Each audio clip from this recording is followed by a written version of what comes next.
الحمدللہ رب العالمین والصلاة والسلام علی سید الانبیاء والمرسلین وعلی آلہ واصحابہ وازواجہ اجمعین الی یوم الدین۔ الحمدللہ آج 14 مئی 2023 کو سنڈے کے دن ہمارا یہ پبلک سیشن نمبر 94 منعقد ہونے جا رہے ہیں۔ آپ کے یہ ریئل ٹائم سوالات پرچیوں کی شکل میں میرے پاس آ چکے ہیں، انشاءاللہ انہیں بھی ہم بعد میں ڈسکس کرتے ہیں۔ پہلے ایک کرنٹ افیئر کے طور پر سنڈے والے دن ہم کوئی نہ کوئی اسپیشل ٹاپک ضرور ڈسکس کرتے ہیں۔ اسی کانٹیکسٹ میں میں نے سوچا کہ اس ویک آپ کو پتہ ہے 3-4 دن پہلے میں نے ایک پوسٹ لگوائی تھی اپنے یوٹیوب کے چینل کے تھرو، حرمت والے رشتوں کے اعتبار سے جو ایک اس کی کورالری کے طور پر چیز تھی، اس پہ میرا رجوع آیا تھا۔ تو اسی سے مجھے پھر کلک ہوا کہ آج تک پچھلے آلموسٹ 15 سالوں میں جن جن مواقع کے اوپر میں نے عقائد اور نظریات کے اعتبار سے یا فقہی احکام و مسائل کے اعتبار سے رجوع کیا ہے، اسے ہم ایک جگہ جمع کر دیں۔ ایک تو وہ رجوع ہیں جو احادیث کی صحت کے اعتبار سے ہوتے ہیں، اس سے ایز سچ کوئی فرق نہیں پڑتا کیونکہ اوورآل ڈاکٹرن وہی رہتی ہے۔ ڈاکٹرن کی سپورٹ میں کوئی روایت پیش کی، اس کی صحت میں اختلاف ہے، اس سے اوورآل جو ڈاکٹرن قرآن اور سنت سے ثابت ہے اس میں کوئی فرق نہیں پڑتا۔ البتہ اگر کوئی ڈاکٹرن کھڑی اسی حدیث کے اوپر ہے اور وہ حدیث اصول محدثین پر میجورٹی کے نزدیک صحیح نہیں ہے تو پھر اس پہ بات ہو سکتی ہے، اور اللہ کے فضل سے اس طرح کی تو کوئی چیز نہیں ہوتی۔ مثال کے طور پر آج سے آلموسٹ 10 سال پہلے میں نے حیات النبی صلی اللہ علیہ وآلہ وسلم سے متعلق مسئلہ نمبر 5 ریکارڈ کروایا تھا، بڑا تفصیلی 2 گھنٹے کا۔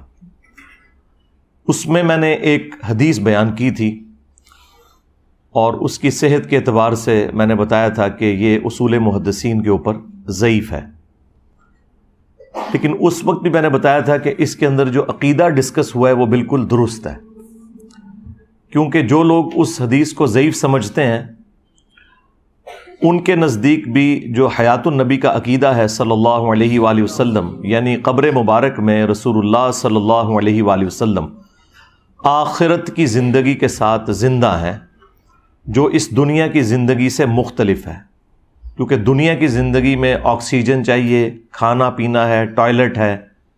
آخرت کی زندگی ان تمام چیزوں سے آزاد ہے۔ یعنی اس میں جس طریقے سے ہمارے بریلوی مکتب کے لوگ یا دیوبند کے لوگوں نے غلو کیا اور المحند علی المفند میں انہوں نے لکھا کہ ہم رسول اللہ کی مبارک زندگی کو قبر اطہر کے اندر دنیا کی سی مانتے ہیں، تو میں نے اس کے اوپر گرفت کی تھی۔ لیکن آپ کا جسم مبارک بالکل صحیح سلامت ہے۔ آج بھی اگر قبر مبارک کھودی جائے تو اللہ کے محبوب صلی اللہ علیہ وآلہ وسلم اسی حالت میں لیٹے ہوئے ہوں گے جس حالت میں آپ کو دفنایا گیا تھا۔ تو اس کی سپورٹ میں ایک حدیث ہے جس کے اوپر شیخ زبیر لزئی صاحب نے ذوف کا حکم لگایا تھا، اور وہ مرتے دم تک اس بات کے اوپر قائم رہے۔ مشکات المصابیح کے اندر بھی انہوں نے اس کے اوپر ضعیف ہونے کا حکم لگایا، لیکن انصاف کیا کہ انہوں نے فٹ نوٹ پہ لکھ دیا کہ جمہور محدثین اور محدثین کی ایک کثیر تعداد نے اس حدیث کو صحیح کہا ہے، یہ انہوں نے فٹ نوٹ پہ لکھ دیا۔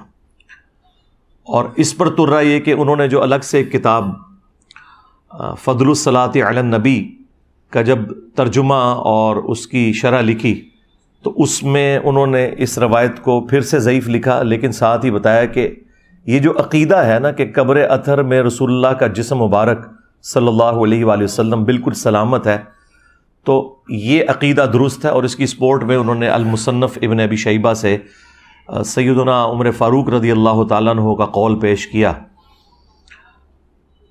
کہ جب حضرت دانیال علیہ السلام کا تابوت نکلا پرشین امپائر گرنے کے بعد، تستر شہر جب فتح کیا صحابہ کرام نے علیہم رضوان، تو انہوں نے ایک خط حضرت عمر کو لکھا تو اس کے جواب میں حضرت عمر نے لکھا کہ یہ حضرت دانیال علیہ السلام کا جسم اطہر ہے،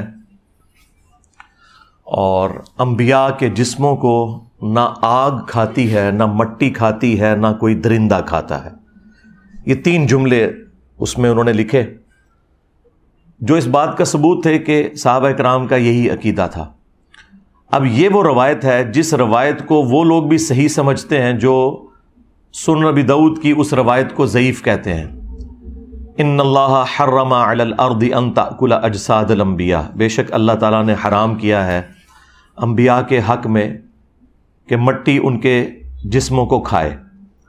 اس روایت کو میرے علم کی حد تک 2 ہی محدثین ہیں جنہوں نے ضعیف کہا، ایک امام بخاری ہیں اور دوسرے ہمارے استاد شیخ زبیر لیزئی صاحب ہیں۔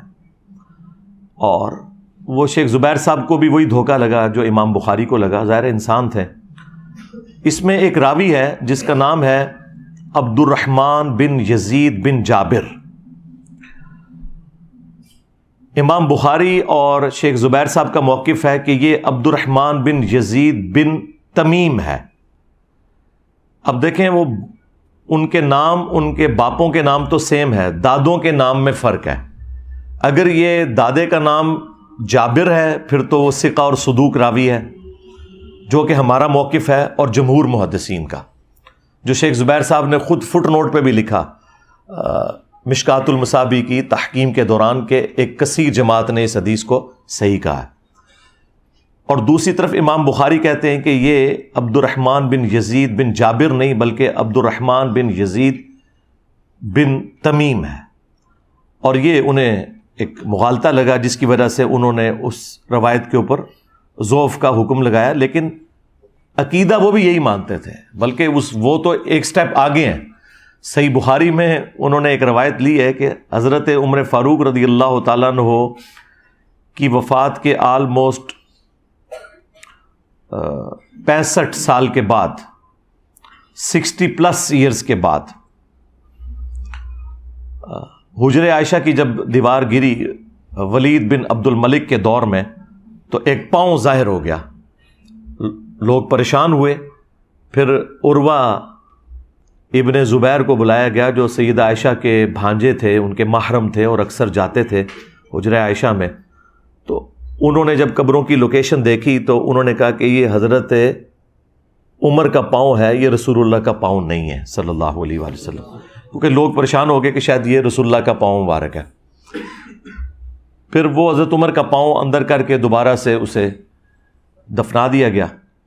اب یہ امام بخاری صحیح بخاری میں لے کر آئے ہیں، یعنی وہ یہ بتانا چاہ رہے ہیں کہ انبیاء کا پروٹوکول تو ہے ہی ہے، لیکن اگر اللہ چاہے تو غیر نبی کے لیے بھی یہ پروٹوکول کر سکتا ہے کہ اس کے جسم کو محفوظ رکھے۔ لیکن یہ جسم کا محفوظ ہونا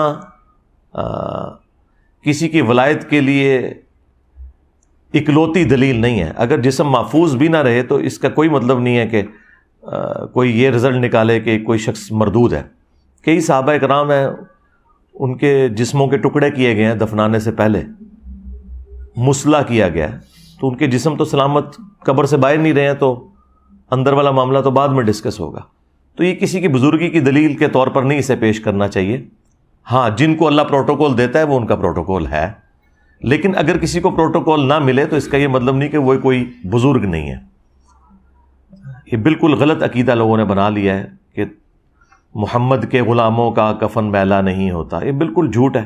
ہاں، سائبیریا میں دفن کر دیں تو محمد کے غلام چاہے کافر ہوں یا مسلمان، ان کا کفن میلا نہیں ہوگا، ان کے جسم میں بھی کیڑے نہیں پڑیں گے۔ وہ تو ظاہر ہے وہاں پہ ٹیمپریچر ہی اتنا ہے، لو ہے کہ وہ فریزنگ پوائنٹ سے نیچے ہے، تو وہاں پہ تو یہ ایشو نہیں ہوگا۔ ایک پیورلی سائنٹیفک فنامنا ہے۔ البتہ عرب کی سرزمین میں اگر کسی کی لاش سلامت نکلتی ہے تو ظاہر ہے یہ سائنٹیفک فنامنا نہیں ہے، اللہ تعالیٰ کا خصوصی پروٹوکول ہے، تو ہو سکتا ہے کسی کے لیے۔ تو اب یہ جو روایت تھی ابو داؤد کی مشکات والی، اس کو شیخ زبیر صاحب مرتے دم تک ضعیف کہتے رہے، عقیدے کو درست سمجھتے رہے، وہ میں نے آپ کو بتایا۔ اب اس کے اوپر میں نے 8 سے 10 سال پہلے اس روایت کو ضعیف ڈکلیئر کیا تھا، لیکن اس وقت بھی میں نے بتایا تھا کہ اس کو لوگ صحیح بھی سمجھتے ہیں اور اس کو سپورٹیو صحیح روایتیں بھی موجود ہیں، بلکہ اس سے بڑھ کر قرآن میں یہ عقیدہ موجود ہے کہ حضرت سلیمان علیہ السلام لاٹھی کے سہارے کتنی دیر تک ان کی جو لاش ہے وہ اسی حالت میں رہی، اور لاٹھی کو دیمک چاٹ گئی، اور وہ لاٹھی جب ٹوٹی تو پھر وہ زمین پہ ان کا جسم اثر آیا۔ اور یہ کوئی بزرگ کا جسم ہوتا تو کہتے جی جیسے ہی تھلے جان لگے تو تھلے فرشتے آ گئے، ایویں کہانیاں بنا لیندے نے۔ تو قرآن میں تو واضح ہے کہ وہ زمین پہ گر پڑے، تو پھر جنوں کو پتہ چلا کہ وہ تو فوت ہو چکے ہیں۔ تو یہ قرآن میں جو آیت مبارکہ ہے یہ اس بات کی دلیل ہے کہ نبیوں کے جسم مرنے کے بعد بھی اللہ تعالیٰ سلامت رکھتا ہے، لہٰذا وہ لوگ جو احادیث کے منکر ہیں ان کے لیے یہ بہت بڑی دلیل کے طور پر اور پھکی کے طور پر آپ پیش کر سکتے ہیں کہ اس عقیدے کی اصل قرآن کے اندر ہے۔ اور باقی تو کئی احادیث اس پر گواہ ہیں جو میں ڈسکس کر چکا ہوں۔ اب اس طرح کے جو رجوع ہوتے ہیں نا، میں اس زمانے میں اگر اس روایت کو ضعیف کہتا تھا، اور آج میں سمجھتا ہوں کہ شیخ زبیر صاحب اور امام بخاری کا موقف غلط تھا، تو اوریجنل ڈاکٹرن اس وقت بھی میری وہی تھی، اوریجنل ڈاکٹرن آج بھی وہی ہے۔ اس طرح کے جو رجوع ہوتے ہیں نا، یہ ایز سچ ان کو ریکارڈنگ میں یعنی اسپیسیفکلی لانے کی ضرورت نہیں ہے، لیکن میں جستہ جہاں جہاں وہ چیز آتی ہے وہ اسکیٹرڈ فارم میں ڈسکس ضرور کرتا ہوں۔ میں آج کی ریکارڈنگ کے حوالے سے بات کر رہا ہوں کہ اس میں اب میں اس طرح کی چیزیں اگر ڈسکس کروں تو شاید 2 گھنٹے لگ جائیں۔ میں آج صرف وہ چیزیں ڈسکس کروں گا جو عقائد اور نظریات کے طور پر یا فقہی احکام و مسائل کے طور پر میں نے وقتاً فوقتاً پچھلے آلموسٹ 15 سالوں کے اندر جو رجوع کیے ہیں، اور وہ ہمارے اسٹوڈنٹس کو معلوم ہے، وہ کوئی اتنے بڑے کوئی چیزیں نہیں ہیں کہ جن کے اوپر کوئی ہنگامہ کھڑا کیا جائے، لیکن بہتر یہ ہے کہ میں اپنی زندگی کے اندر اسے ایک جگہ پہ جمع کر کے کوئی مستقبل میں آنے والے لوگوں کے لیے پرابلم کریٹ نہ ہو، اس حوالے سے ریکارڈنگ کروا دوں۔ اور میں نے اکثر عرض کیا کہ پرانے بزرگوں کی تعلیمات کے حوالے سے آپ کو مختلف اقوال ملتے ہیں۔ ایک مسئلے میں امام ابو حنیفہ رحمۃ اللہ علیہ، امام شافعی رحمۃ اللہ علیہ کے اتنے اقوال ملتے ہیں، آدھے شاگرد کہتے ہیں نہیں ان کا آخری موقف یہ تھا، دوسرے کہتے ہیں نہیں یہ تھا، اور وہ جھگڑا آج تک چلتا آ رہا ہے۔ اللہ کے فضل سے میرے کیس میں ایسی کوئی چیز نہیں ہوگی، کیونکہ میں نے جو کچھ عوام کے سامنے رکھا ہے وہ ویڈیوز کی فارم میں ہے۔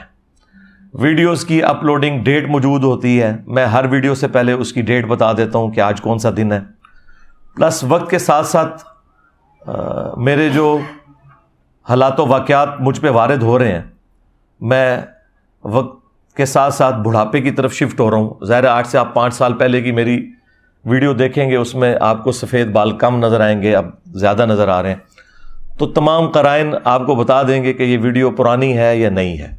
ہمارے کیس میں ایسا کوئی جھگڑا ہوگا ہی نہیں، اور سب سے بڑھ کر پرانے بزرگوں نے تو اپنی تعلیمات جو پیش کی، ان کے شاگردوں نے جو اس میں طبع آزمائی کی، وہ اپنی جگہ، ہم نے تو ایسا کوئی کام کیا ہی نہیں کہ اپنے کوئی فتوے جاری کریں۔ ہم نے قرآن و سنت کی روشنی میں یہ ضرور بتایا کہ اس مسئلے میں فلاں امام کا موقف درست ہے، فلاں کا غلط ہے، لیکن اپنی ذاتی رائے کوئی بھی نہیں رکھی۔ میرا یہ دعویٰ ہے کہ میرا کوئی ایک نظریہ بھی ایسا نہیں ہے جو مجھ سے پہلے پلانٹ ارتھ پہ ایگزسٹ نہ کرتا ہو۔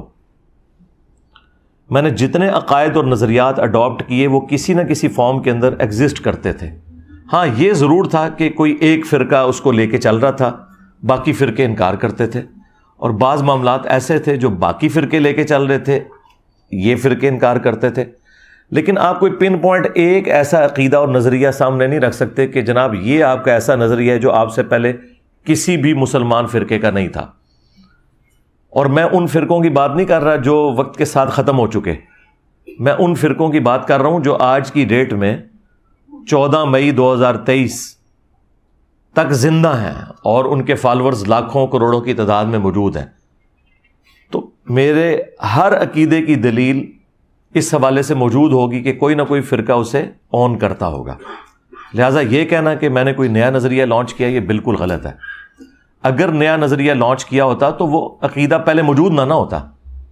ہاں چونکہ آپ کا بلٹ اپ اپنے خاص فرقے میں ہوا، آپ نے وہ بات کبھی سنی نہیں ہے۔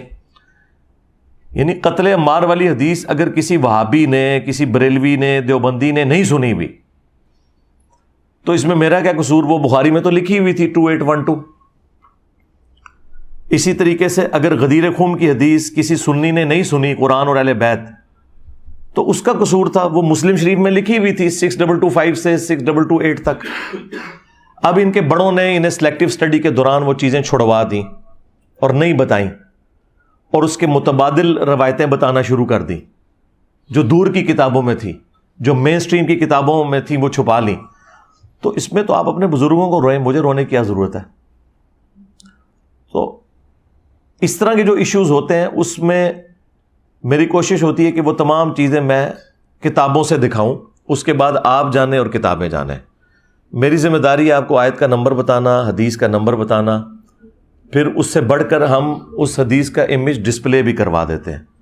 بس اب ایک کام رہ گیا کہ امام بخاری خود قبر سے نکل کے تو کہیں 2812 تقتلہ الفئۃ الباغیہ یدعوہم الی اللہ ویدعونہ الی النار. افسوس اے عمار، تجھے باغی جماعت قتل کرے گی، تو انہیں اللہ اور جنت کی طرف بلائے گا، وہ جماعت جہنم کی طرف بلائے گی.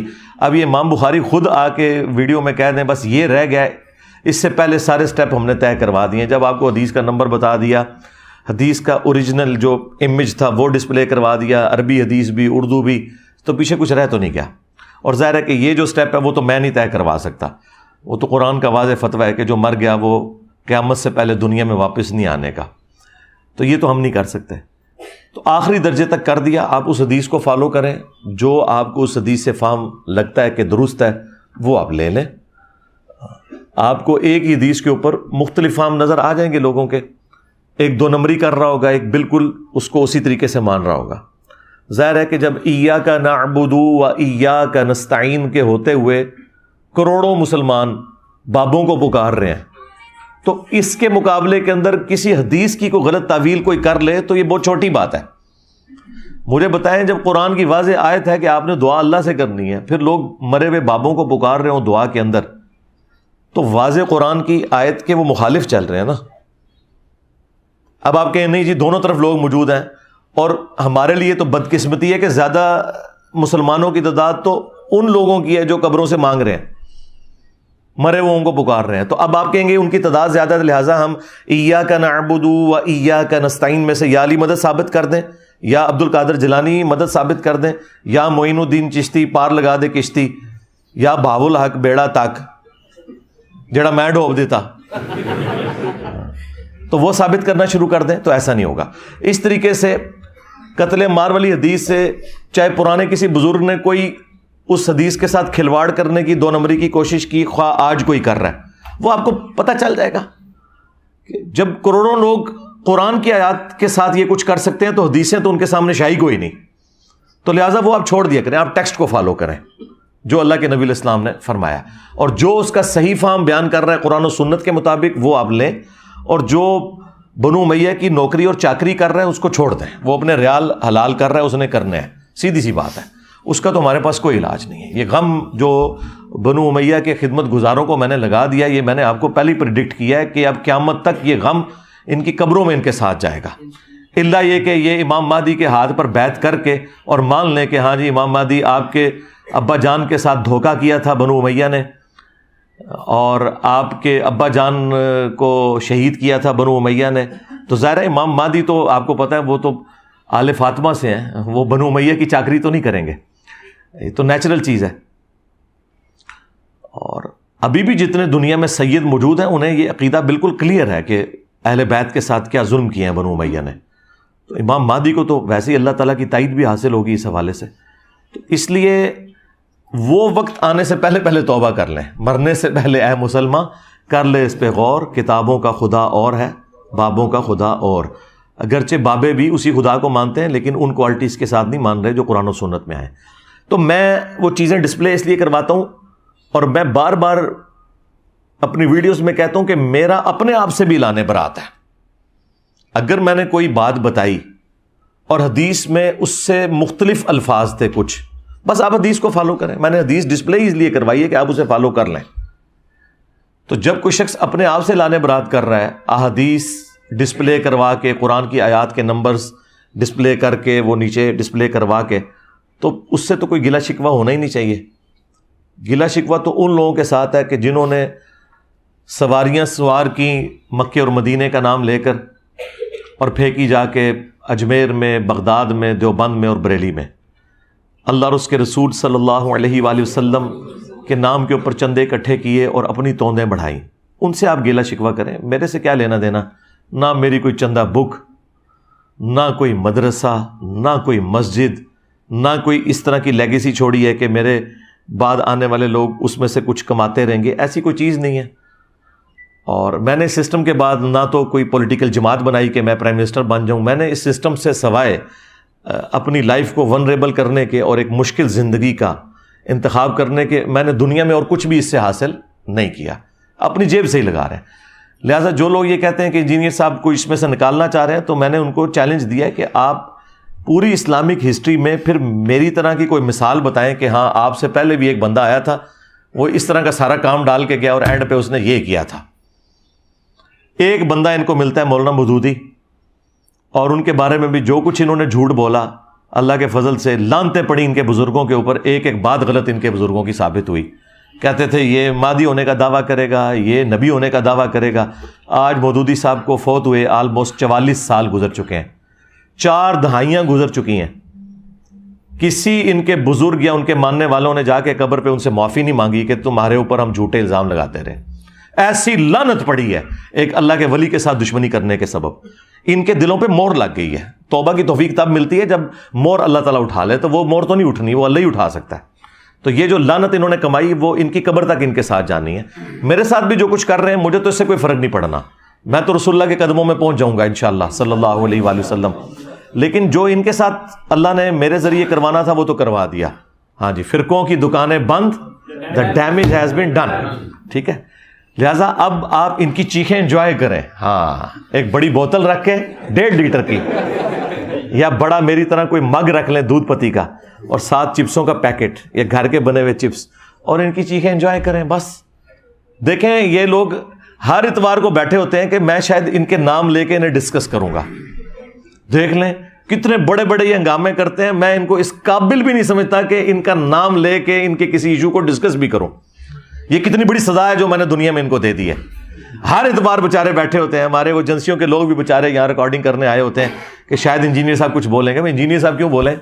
انجینئر صاحب تو ان کے بڑوں کو کچھ نہیں سمجھتے ہیں، یہ تو شاہی کوئی نہیں. ٹھیک ہے نا. تو اللہ کے فضل سے ہمارے ایک نعرے نے ان کے اگلے پچھلے سارے دفنا دیے ہیں کہ میرے نبی سا ہے ہی کوئی نہیں، تیرے بابے تھے شے ہی کوئی نہیں. ٹھیک ہے، صلو علی محمد وعلی محمد، اللہم صلی علی محمد وعلی آل محمد واصحاب محمد وازواج محمد اجمعین الی یوم الدین. تو میں عرض کر رہا تھا کہ ہم جب آیات اور احادیث ڈسپلے کروا دیتے ہیں تو ہم خود ہی اعلان برات کر دیتے ہیں کہ آپ نے ٹیکسٹ کو فالو کرنا ہے. اس کے بعد کوئی ہم سے گلہ شکوہ بالکل نہ کرے. اس سے زیادہ اور اچھا کیا طریقہ ہو سکتا ہے کہ آپ عوام کو سیدھا قرآن اور سنت کے ساتھ جوڑیں، جو قرآن میں ہمیں حکم بھی ہے. سورۃ النساء کی آیت نمبر 59 ہے، اعوذ باللہ من الشیطان الرجیم، بسم اللہ الرحمن الرحیم، یا ایہا الذین آمنوا اطیعوا اللہ واطیعوا الرسول. اے ایمان والو، اطاعت کرو اللہ کی اور اطاعت کرو اس کے رسول کی، عز وجل و صلی اللہ علیہ وآلہ وسلم. وَأُولِي الْأَمْرِ مِنْكُمْ، اور اپنے حکمران کی بھی، اپنے بڑے کی بھی. لیکن اس کے ساتھ اطاعت کا لفظ نہیں آیا تاکہ اسے کوئی ایبسولوٹ نہ مان لے، ریلیٹیو ہی مانا جائے. لیکن ساتھ ہی پھر آیا فَإِن تَنَازَعْتُمْ فِي شَيْءٍ فَرُدُّوهُ إِلَى اللَّهِ وَالرَّسُولِ. اگر تمہارا حکمران سے بھی جھگڑا ہو جائے، اپنے بڑے کے ساتھ بھی ہو جائے جھگڑا، تو معاملے کو تم نے پلٹانا ہے اللہ اور اس کے رسول کی طرف، یعنی رسول اللہ کی وفات کے بعد قرآن و سنت کی طرف. ظاہر ہے جب تک رسول اللہ دنیا میں موجود تھے تو ظاہر ہے اللہ اور اس کے رسول کی طرف مراد یہ ہے کہ رسول اللہ سے ہی پوچھا جائے جا کے. نبی اسلام کی وفات کے بعد آج کی ڈیٹ میں یا صحابہ کرام کے دور میں قرآن و سنت کی طرف آپ نے معاملے کو پلٹانا ہے. ان کنتم تؤمنون باللہ والیوم الآخر، اگر تم اللہ پر اور آخرت کے دن کی جواب دہی پر ایمان رکھتے ہو تو تمہارا ایٹیچیوڈ یہی ہوگا کہ تم ہر معاملے میں اللہ اور اس کے رسول کو دیکھو گے.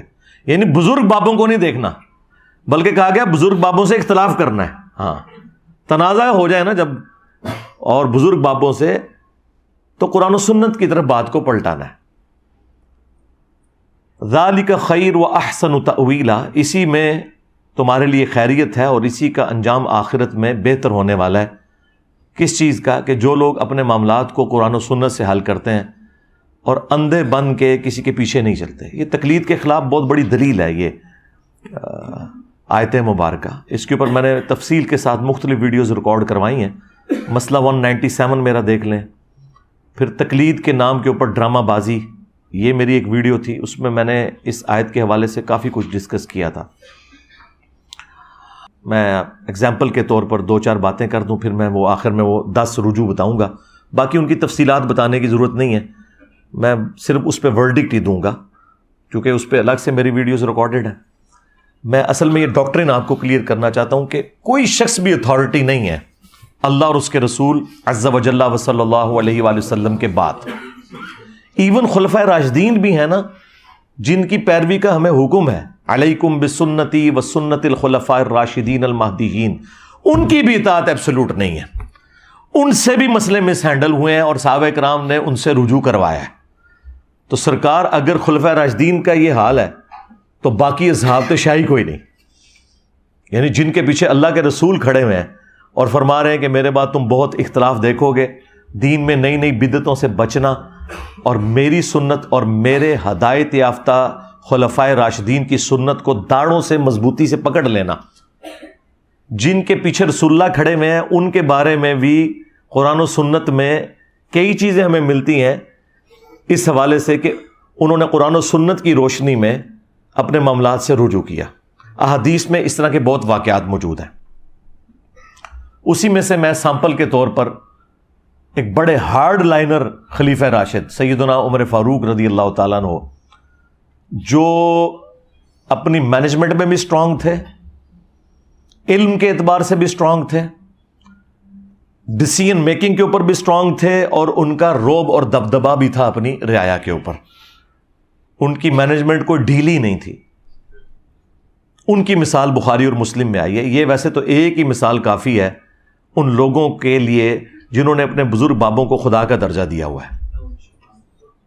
بخاری مسلم دونوں میں حدیث ہے، سیدنا عمر فاروق رضی اللہ تعالیٰ عنہ مسجد نبوی میں تشریف لائے تو انہوں نے دیکھا کہ حضرت حسان ابن ثابت اور حضرت ابو ہریرہ آمنے سامنے بیٹھے ہیں اور حضرت حسان انہیں نعتیہ اشعار سنا رہے ہیں مسجد میں بیٹھ کے. تو سیدنا عمر نے انہیں تیکھی نظروں سے دیکھا، زبان سے کچھ نہیں بولا.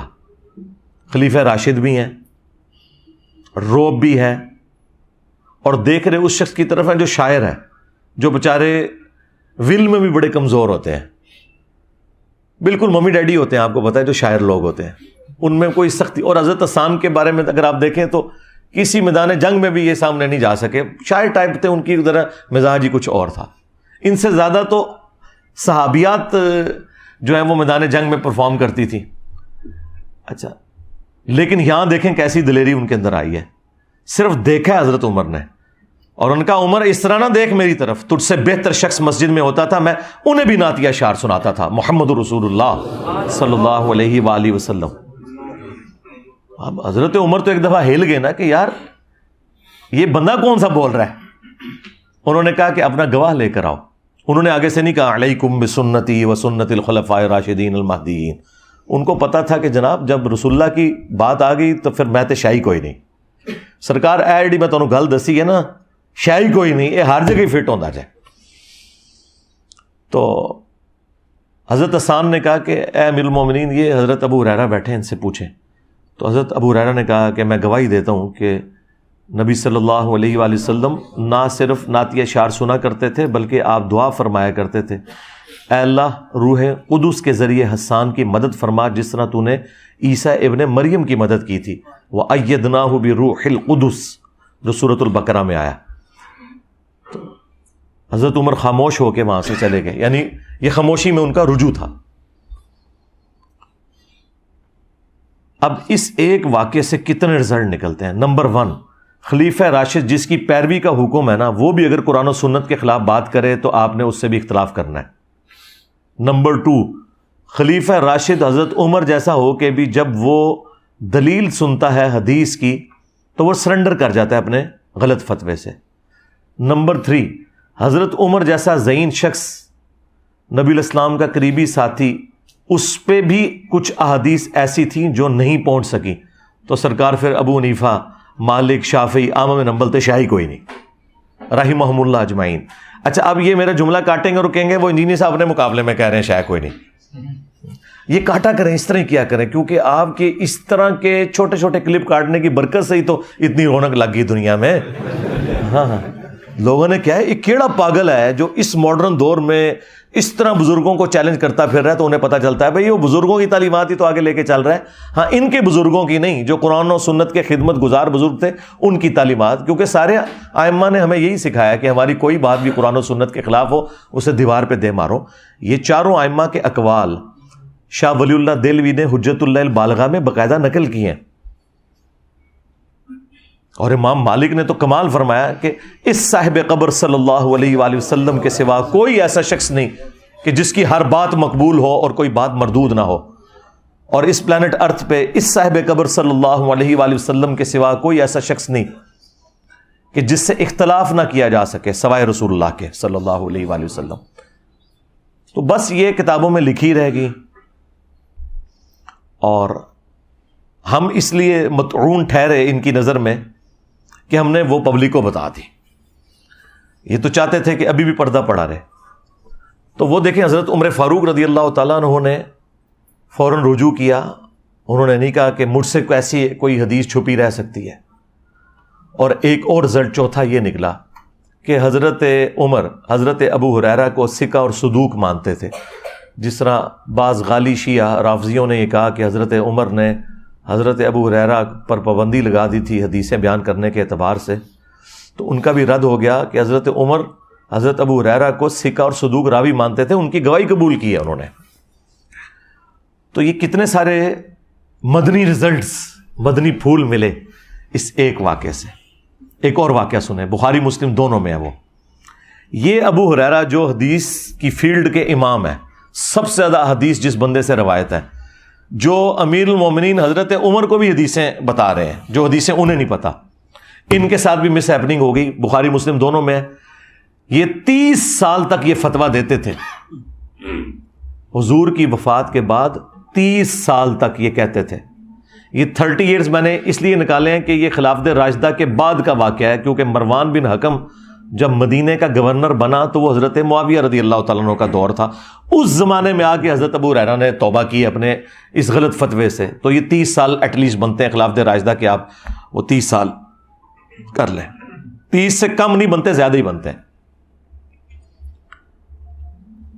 تو حضرت ابو ہریرہ یہ فتویٰ دیتے تھے کہ جس شخص کے اوپر غسل فرض ہے نا، وہ روزہ نہیں رکھ سکتا جب تک کہ اپنا غسل اتار نہ لے۔ جب مروان مدینے کا حاکم بنا تو اس نے امہات المومنین کے پاس کچھ لوگوں کو بھیجا، تو سیدہ عائشہ نے، باقی بیویوں نے بتایا کہ ام سلمہ نے علیہم السلام کہ یہ تو فتویٰ ان کا بالکل غلط ہے، نبی علیہ السلام جنبی ہوتے تھے، احتلام کی وجہ سے نہیں، کسی اور وجہ سے، یعنی وہ میاں بیوی کے ازدواجی تعلق کو انہوں نے پردے میں بیان کیا، اور نبی علیہ السلام سحری کر کے روزہ رکھ لیتے تھے اور فجر کا وقت داخل ہونے کے بعد غسل اتارا کرتے تھے۔ یعنی جنبی شخص کے لیے یہ ضروری نہیں کہ پہلے غسل اتارے اور پھر روزہ رکھے، نہیں، تسلی سے سحری کرے، سحری کا وقت ختم ہو گیا کوئی مسئلہ نہیں ہے، فجر کا وقت داخل ہو گیا، اب فجر کی نماز سے پہلے غسل کر لے تو اس کا روزہ بھی درست، اور اس وقت وہ نماز پڑھ لے غسل کر کے۔ اب یہ جب حضرت ابو ہریرہ تک بات پہنچی تو اب نبی کی بیویاں جب گواہی دے دیں، پھر ابو ہریرہ تو شاہی کوئی نہیں، ظاہر ہے وہ تو بالکل حضور کی آئلی اور پرسنل زندگی روایت کر رہی ہیں، اس کے بعد تو کوئی گنجائش نہیں رہتی نا کہ کوئی اس طرح کی بات کرے۔ تو حضرت ابو ہریرہ اپنے اس فتوے سے پیچھے ہٹ گئے اور ان کا یہ میری ذاتی رائے تھی، میں کسی حدیث کی بنیاد پہ ایسی بات نہیں کر رہا تھا۔ تو یہ صحابہ کرام کا ایٹیچیوڈ تھا۔ ایک اور حدیث بخاری مسلم کی بڑی رکت انگیز ہے۔ ایک انصاری صحابی کو نبی علیہ السلام نے ایک مہم پر بھیجا اور ساتھ ان کو امیر بنایا اور ساتھ ان کے قافلہ روانہ کیا۔ راستے میں ان کی تلخ کلامی ہوئی اپنے سب آرڈینیٹس کے ساتھ، تو انہیں اتنا غصہ آیا، انہوں نے کہا کہ آگ کا ایک الاؤ جلاؤ بہت بڑا. جب وہ جل گیا تو انہوں نے کہا کہ میں تمہیں حکم دیتا ہوں، چونکہ میں رسول اللہ کا بنایا ہوا امیر ہوں، میری اطاعت نبی کی اطاعت ہے اور نبی کی اطاعت اللہ کی اطاعت ہے، میں تمہیں حکم دیتا ہوں کہ تم اس آگ میں چھلانگ لگاؤ. اللہ کے فضل سے کوئی ایک بھی انفی نہیں تھا ان میں، وہ سارے محمدی تھے. انہوں نے کہا کہ ہم یہ تیرا حکم نہیں مانیں گے. مجھے بتائیں ایک انصاری صحابی کا اگر حکم نہیں مان رہے صحابہ کرام، تو امام حنیفہ تو شاہی کوئی نہیں کہ ان کا غلط فتویٰ ہم مان لیں. صحابی سے تو بڑا کوئی نہیں ہو سکتا نا، اور وہ صحابی وہ جسے نبی نے امیر بنایا ہو صلی اللہ علیہ وآلہ وسلم. اور پھر صحابہ نے ایک بڑا زبردست جملہ بولا وہاں پہ کہ ہم نے آگ سے بچنے ہی کے لیے تو رسول اللہ کا دامن کرم تھاما تھا، تو ہمیں اسی آگ میں پھینک رہا ہے. تیرا یہ فتویٰ نہیں مانیں گے، ہاں جی، تیرا قیاس نہیں مانیں گے، تیرا اجتہاد نہیں مانیں گے، تیری تقلید نہیں کریں گے. واپسی پہ یہ مقدمہ جب نبی الاسلام کی بارگاہ میں پیش ہوا تو آپ نے اس پہ پھر مہر لگائی بڑے سخت الفاظ میں. آپ نے فرمایا کہ اگر تم اس آگ میں کود جاتے تو سیدھے جہنم کی آگ میں جا کے نکلتے. استغفر اللہ. یعنی ادھر بھی آگ میں جلتے اور آگے بھی آگ میں. کس کی تقلید کر کے، کس کا قیاس اور اجتہاد مان کے؟ ایک صحابی کا. تو سرکار تو اڑے امام تھے، پھر شاہی کوئی نہیں. پھر آپ علیہ السلام نے فرمایا کہ مخلوق کی اطاعت صرف معروف میں ہے، منکر میں نہیں. اللہ کی نافرمانی میں کسی مخلوق کی اطاعت جائز نہیں ہے. یعنی آپ نے دیکھنا ہے کہ اللہ نے کیا فرمایا، اس کے رسول نے کیا فرمایا عز و جل و صلی اللہ علیہ وآلہ وسلم. یہ تو میں صرف آپ کو وہ واقعات بتا رہا ہوں جو بخاری مسلم میں رپورٹ ہوئے ہیں. صحابہ ورسز صحابہ. اب کسی کو وہاں آ سکتا ہے کہ نیچے سے کوئی مثال دیں تو سرکار وہ سن لو، پھر بڑی تگڑی مثال جائے. صحیح مسلم 4776.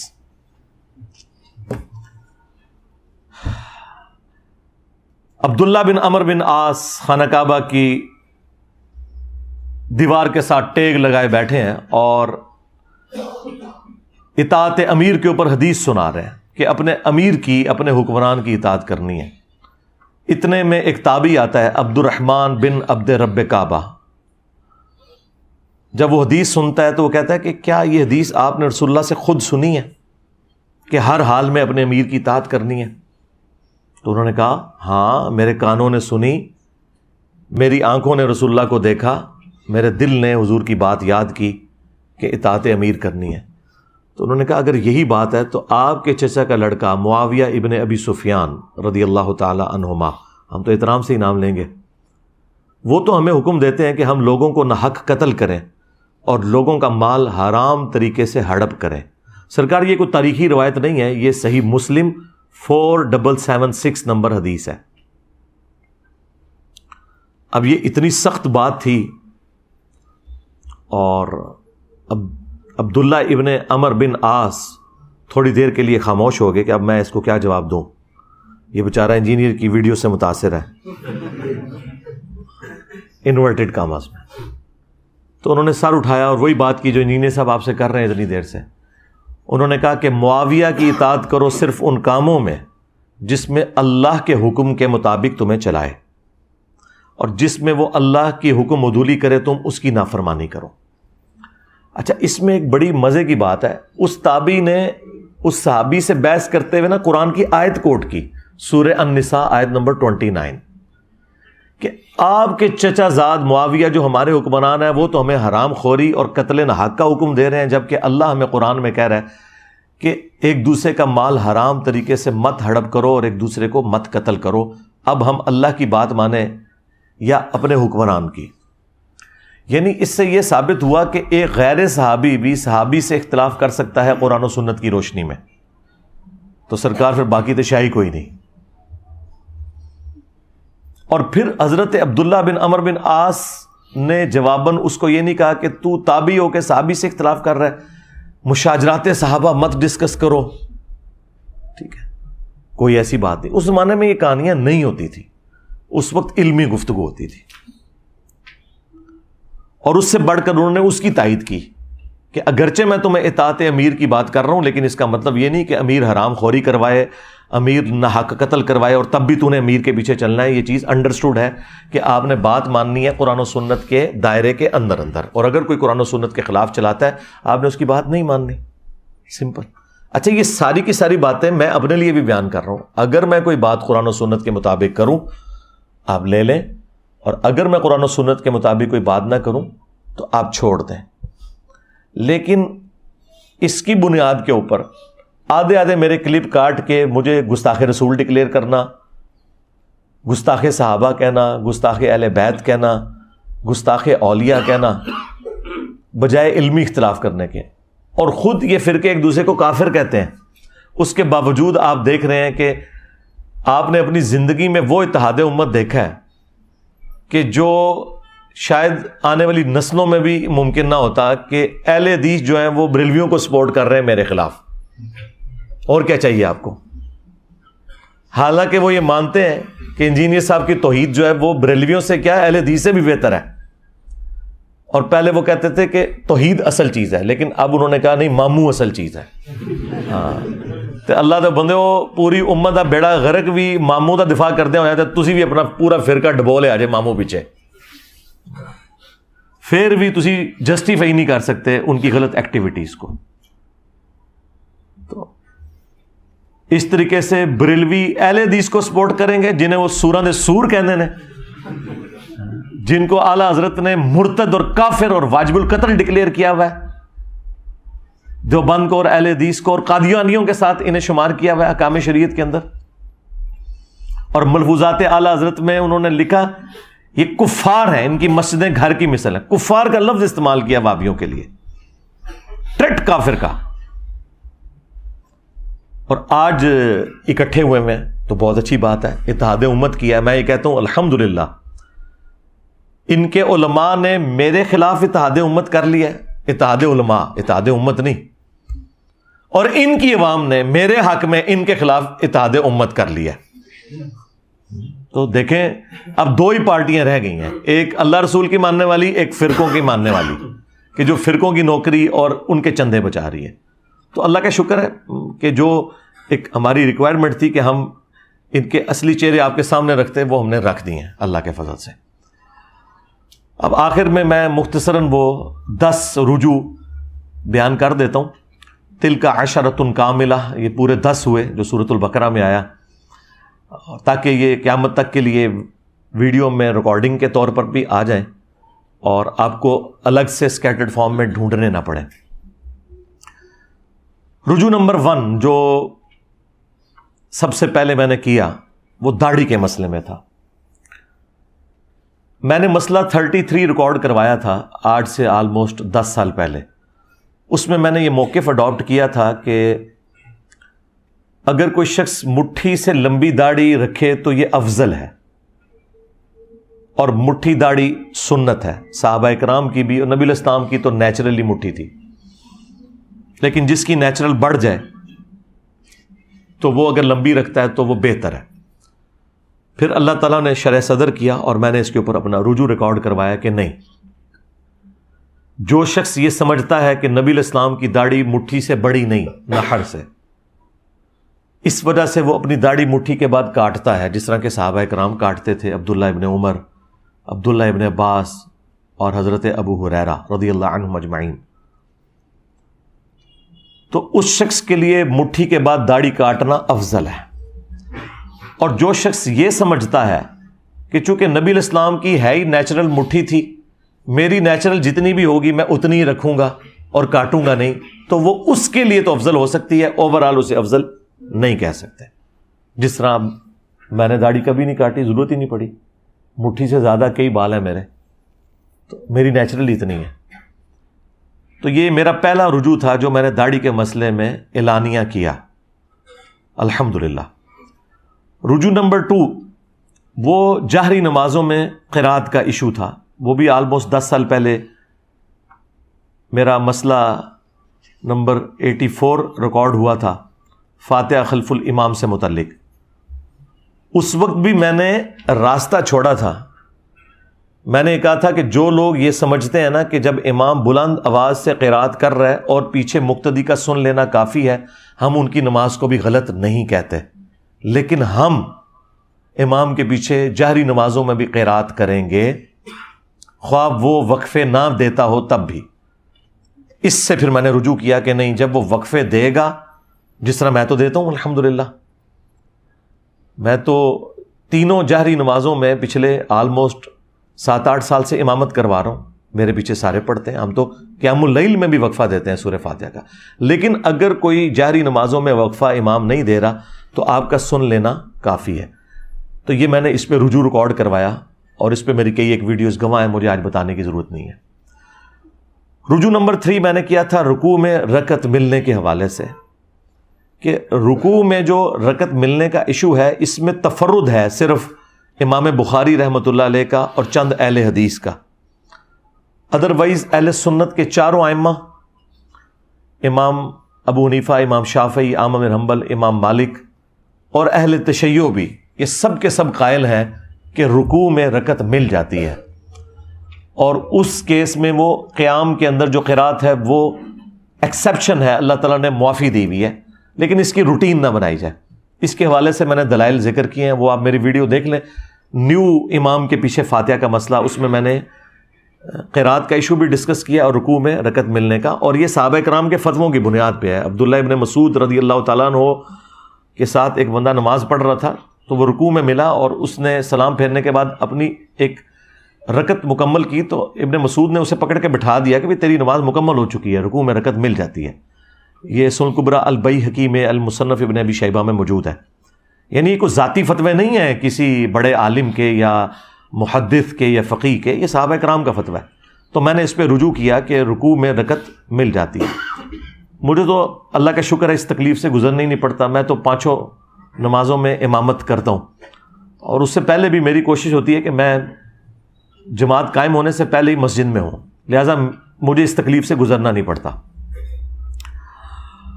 رجوع نمبر 4 میں نے کیا تھا وہ باپا جانی کے حوالے سے۔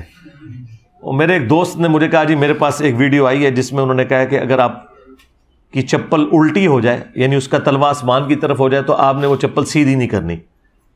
تو میں بھی جناب پھر بغیر ٹکٹ کے ان کے اوپر چڑھ دوڑا، ویڈیو ریکارڈ کروا دی۔ وہ جب ویڈیو 4-4.5 لاکھ پہ پہنچ گئی، اور مجھے کچھ لوگوں نے بتایا کہ جناب انہوں نے تو ویڈیو میں بالکل الٹ بات کی ہوئی ہے، جو آپ کہہ رہے ہیں وہی بات انہوں نے کی ہوئی ہے۔ تو پھر میں نے اس دوست کے ساتھ جو تو کی وہ کی، اس کے بعد پھر میں نے نہ اس سے پہلے کوئی واقعہ ایسا رپورٹ ہوا ہے نہ اس کے بعد، جب تک میں خود دیکھ نہ لوں، پوری تسلی نہ کر لوں، میں کوئی رائے قائم نہیں کرتا۔ اسی لیے میں اپنا ٹویٹر اکاؤنٹ نہیں بناتا کہ بعد میں ٹویٹس جو ہیں وہ جس ملک میں ISPR کے DG کو اپنے ٹویٹس ڈیلیٹ کرنی پڑ جائیں تو باقی تو شاہی کوئی نہیں۔ تو مجھے کیا تکلیف ہے کہ میں ٹویٹر اکاؤنٹ بنا کے تو رجوع ریکارڈ کراتا رہوں، پہلے تھوڑے کٹے میں کھولے انہیں، ایک اور کھول لوا۔ اس لیے میں بڑی تسلی کے ساتھ معاملات کو دیکھ کے کوئی رائے قائم کرتا ہوں۔ بہرحال ان واقعات سے آپ لرن کرتے ہیں، جیسا صحابہ کرام اگر غزوہ احد میں نبی علیہ السلام کی نافرمانی کر کے 70 صحابہ شہید نہ ہوتے اور حضور کے داں شہید نہ ہوتے تو صحابہ کرام کی ٹریننگ کیسے ہونی تھی؟ کل کو رومنز اور پرشینز کے خلاف اس طرح کی حکم عدولی افورڈ ہو سکتی تھی؟ کیا صحابہ سپر پاورز کا مقابلہ کر سکتے تھے اتنے لوز ڈسپلن کے ساتھ؟ اگر وہ غزوہ احد والی غلطی کے بعد اللہ تعالیٰ نے 60 آیات میں انہیں ڈانٹ پلا کے ان کی اصلاح نہ کی ہوتی؟ تو ان واقعات سے آپ لرن کرتے ہیں، یہ اللہ کی ہمیشہ سنت رہی ہے۔ پھر میں نے اس کے اوپر وہ ویڈیو بھی ڈیلیٹ کروائی، اس پہ رجوع بھی ریکارڈ کروایا اور معذرت کی میں نے۔ 5واں جو میرا رجوع تھا وہ 12 ربیع الاول کے روزے سے متعلق، آلموسٹ آج سے میں نے 11 سال پہلے ویڈیو میں کہا تھا کہ 12 ربیع الاول کا آپ روزہ اگر رکھ لیں تو یہ جائز ہے، لیکن پھر بعد میں میری توجہ اس حوالے سے دلوائی گئی کہ سوموار کا روزہ تو ثابت ہے صحیح مسلم میں، نبی علیہ السلام کی پیدائش کی خوشی میں اور قرآن کے نزول کی خوشی میں، لیکن 12 ربیع الاول کا روزہ کہیں پہ رپورٹ نہیں ہوا۔ تو میں نے اس پہ پھر اپنا رجوع ریکارڈ کروایا تھا کہ 12 ربیع الاول کا روزہ آپ نہیں رکھیں گے، آپ نے میلاد کی خوشی منانی ہے تو صحیح مسلم میں جو آیا فیہ ولدت وفیہ انزل علیہ، اسی دن میں پیدا ہوا اور اسی دن مجھ پہ پہلی وحی نازل ہوئی، آپ پیر کا ہی روزہ رکھیں گے، 12 ربیع الاول کا روزہ نہ رکھیں۔ رجوع نمبر 6، آلموسٹ 8-9 مہینے پہلے میرے سامنے ایک پرچی آئی، وہ پڑھتے پڑھتے میں اختلاط کا شکار ہو گیا۔ یہ محدثین کے ہاں ایک ٹرم بولی جاتی ہے کہ دو چیزیں مکس ہو جانا، اگرچہ پڑھا آپ نے کچھ اور ہوتا ہے لیکن آپ کا دماغ کہیں اور گیا ہوتا ہے، اس وقت اس سے ملتی جلتی کسی بات کے ساتھ وہ مکس ہو جاتا ہے۔ اس کی بہت ساری مثالیں، امام بخاری امام مسلم کو بھی اختلاط لگا ہے کئی معاملات میں، اور وہ آج تک کتابوں میں ہے، راویوں کے ناموں میں ان کو اختلاط لگ گیا، بعد کے لوگوں نے بتایا نہیں، امام بخاری نے راوی کا نام غلط لکھ دیا، وہ الگ سے ایک ٹاپک ہے۔ وہ اختلاط اس طرح ہوا کہ مجھے ایک پرچی کسی نے بھیجی کہ جی وہ زیادہ ہنسنے سے دل مردہ ہو جاتا ہے، تو میں نے اس وقت کہہ دیا کہ یہ تو پاپا جانی نے کہا ہے۔ اچھا، میرے دماغ میں یہ تھا جو ہمیں بچپن سے پڑھایا جاتا تھا، چونکہ میں بھی دعوت اسلامی میں رہا، کہ جی زیادہ ہنسنے سے قبر میں اندھیرا ہوتا ہے، اور مسجد میں دنیاوی باتیں کرنے سے قبر میں اندھیرا ہوتا ہے۔ یہ ساری وہ جھوٹی روایتیں ہیں جو گھڑی گئی ہیں، لیکن یہ جو الفاظ ہے نا کہ زیادہ ہنسنے سے دل مردہ ہوتا ہے، اس میں بھی جتنی روایتیں ہیں وہ کمزور درجے کی ہیں۔ ایک روایت جامعہ ترمذی سنن ابن ماجہ میں حسن درجے تک پہنچتی ہے، لیکن بہرحال وہ روایت تو موجود ہے۔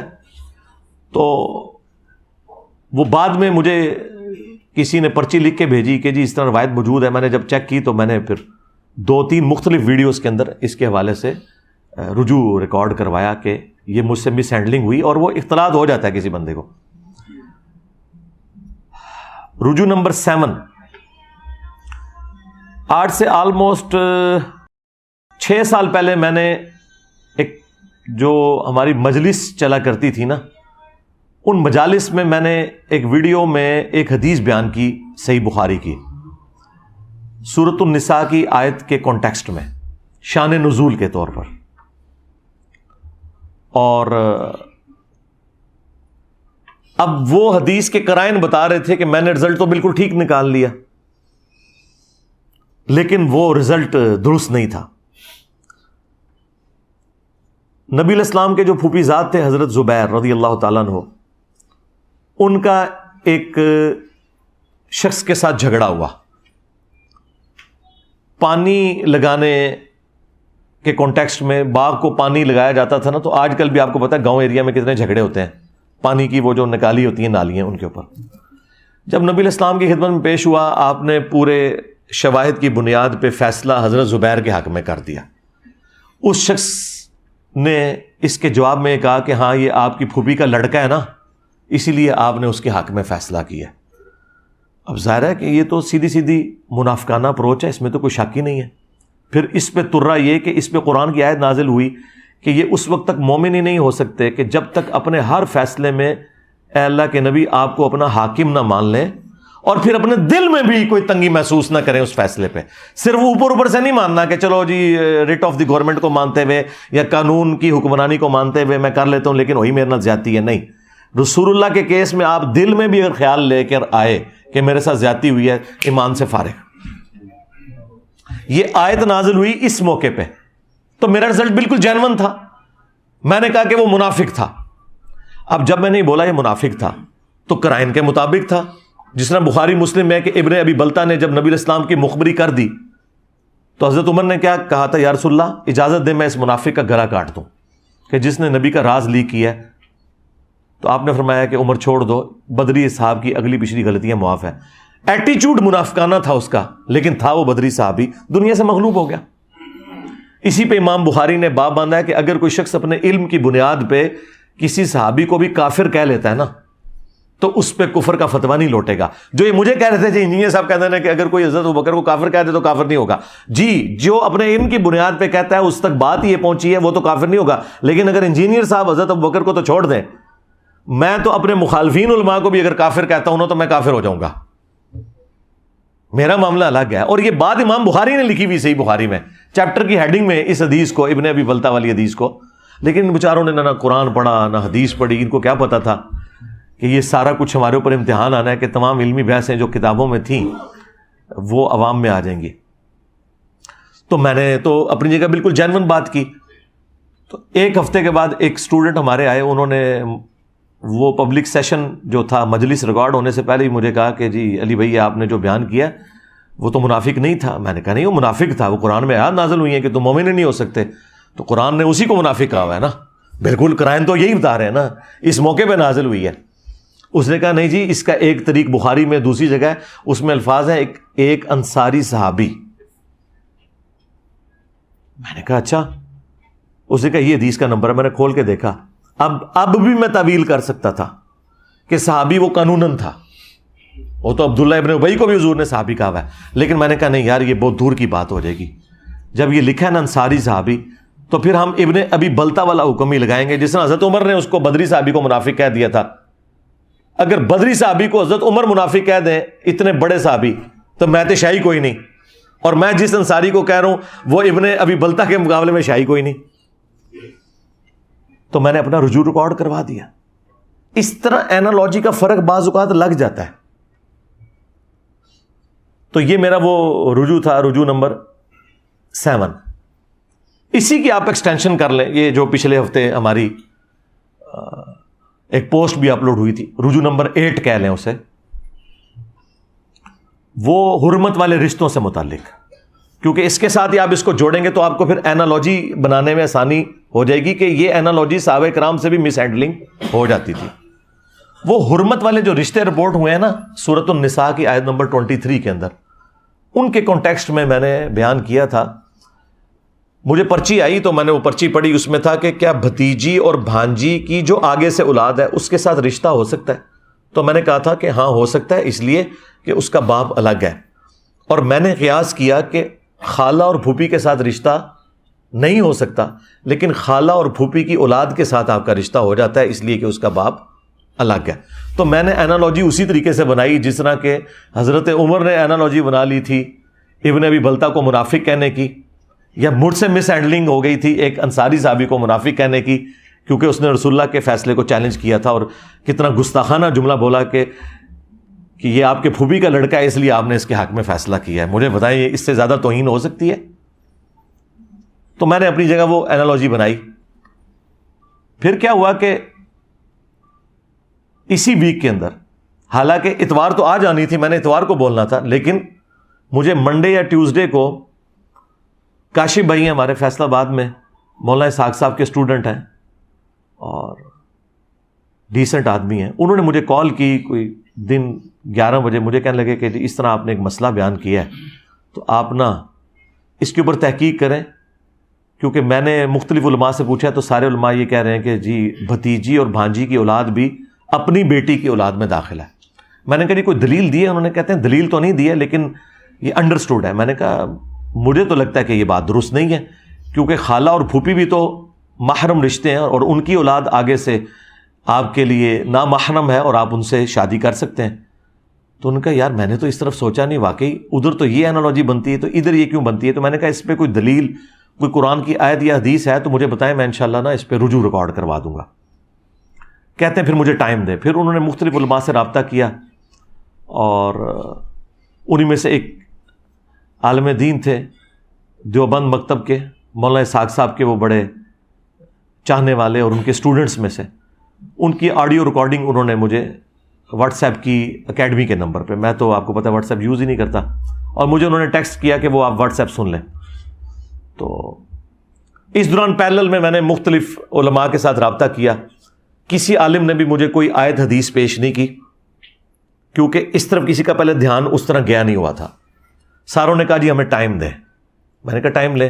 پھر میں نے مکتبۃ الشاملہ میں خود سرچ کیا، میں نے تفسیر ابن کثیر کھولی اور بڑی تفسیریں کھولی، کسی میں یہ ٹاپک ڈسکس ہی نہیں ہوا تھا. میں نے کہا یار یہ اتنی حیران کن بات ہے، اس کو ڈسکس تو کریں ہاں یا نہ. میں دور دراز کی تفسیر میں نا مجھے یہ ملا، بعض لوگوں نے آگے لکھ دیا کہ بھتیجی اور بھانجی کی جو اولاد ہے نا وہ بھی بھتیجی اور بھانجی کے حکم میں ہی داخل ہوگی، اور ساتھ لکھا ہوا اس پر اجماع ہے. یعنی قرآن و سنت کی دلیل نہیں ہے، یہ نسل در نسل مسلمانوں نے اجماع سے اس آیت کی تفسیر یہی سمجھی ہے. اب اس کے بعد ظاہر ہے کہ میں پھر مزید تحقیق میں پڑا. پھر میں نے کچھ شیعہ علماء سے رابطہ کیا، پاکستان کے بھی، عراق کے، ایران کے، وہ بھی سارے کھول کے بیٹھ گئے. انہوں نے کہا ہمارے ہاں بھی کوئی حدیث تو اس حوالے سے نہیں ملتی، یہ اجماع ہی چل رہا ہے اس کے اوپر. پھر مجھے کنفرم ہو گیا کہ اگر سنی اور شیعہ دونوں کے ہاں اجماع چل رہا ہے تو آپ کو پتہ ہے کہ اہل سنت کا تو منہج یہ ہے کہ قرآن، سنت، اجماع اور پھر اجتہاد اور قیاس.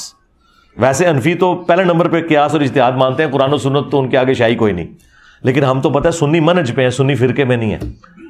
تو پھر میں نے پوری تسلی کرنے کے بعد آپ نے دیکھا اس پوسٹ پہ لکھا، اور میں نے پوری اس کی دلیل لکھی کہ جس طرح خالہ اور پھوپھی اگرچہ محرم رشتے ہیں لیکن ان کی اولاد آپ کے لیے حلال ہے، یہ انالوجی آپ کی بھتیجی اور بھانجی پہ نہیں لگے گی۔